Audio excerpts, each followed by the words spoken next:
Well, speaking of the sex tape, I interviewed Stephen Hirsch, who is the founder of Vivid Entertainment. Okay. Who bought that tape. Yes. And he told me the whole backstory behind it. Okay, I'm ready. So what had happened was, now he wouldn't name any names, but you could really put the pieces together pretty easily based on our conversation. But essentially, this was a private home video between Ray J and Kim. Ray J's people approached Vivid with the tape. And I guess there was like some fake signatures for Kim or whatever else, right? Okay. But of course, with Vivid being a legitimate, multi-million-dollar established company, they went and they reached out to Kim and the family and the mother and so forth. And we're like, well, listen, we got this tape, but there is, is this signature legit? They said, no, it's not. Like, well, I mean, we have it. Do you want to put it out? And over the course of, I guess, a few months of negotiations, they finally came to an agreement. Wow. And they signed off on it. So let's talk about the Kim Kardashian tape. Talk about the whole story about how you obtained it and what actually happened afterwards. Well, it was brought to us by a third party. Felt like the proper paperwork that we needed was in place. That came along with it. Now, that ultimately wasn't the case, but we went out there and said, look, we feel comfortable releasing this movie. Ultimately, we were able to have a conversation with Kim after much back and forth and lots of legal stuff going on. But ultimately, she agreed to allow us to put out the tape. We paid her several $1 million. It was an amazing investment for us. And I think it worked out pretty good for her as well. And it's just interesting how, I mean, it was a decision that paid off a lot in terms of money. But I wonder how many mothers out there would agree to sign a contract, because that was Kim's manager, would agree to sign a contract to put a sex tape out on their daughter.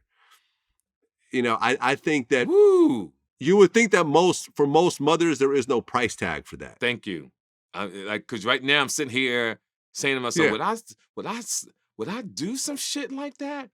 No disrespect. No, man, I'm not gonna say no disrespect. I mean what I'm about to say because I take being a parent very seriously. You got to be a fucked up individual. Right. I'm being honest. I was getting ready to bite my tongue on that, but no. When it comes to parenting, I gotta hold my ground. You are a fucked up person when you agree to something like that. I'm just gonna say what I say. Yeah, I think Kris Jenner pimped out her kids. Yep. Now you could say whatever you want to say. Say whatever you want to say. You could say whatever you want to say.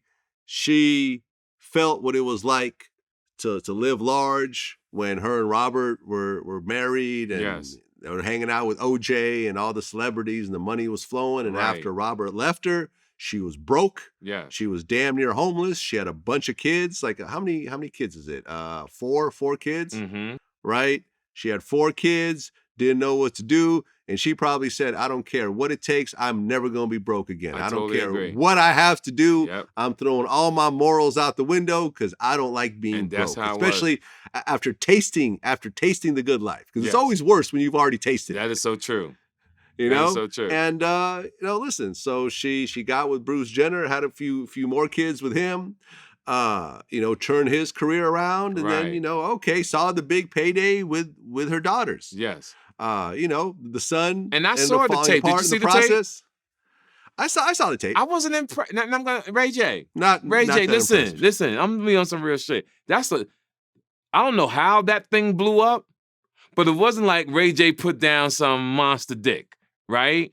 Like that's my nigga, and I'm fucking with her. Like I ain't, he ain't lift the bitch up or smack her ass or made a squirt or something and had some champagne. It was like it looked phony.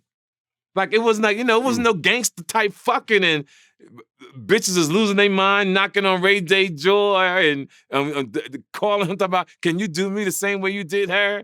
So I'm trying to figure out how that shit blew out. Cause it was not on my level of fucking, on a scale of 1 to 10, that motherfucker wasn't a 2. And Ray J, I love you, but I'm quite sure you're better now. You was young then. But I'm disappointed. I'm disappointed.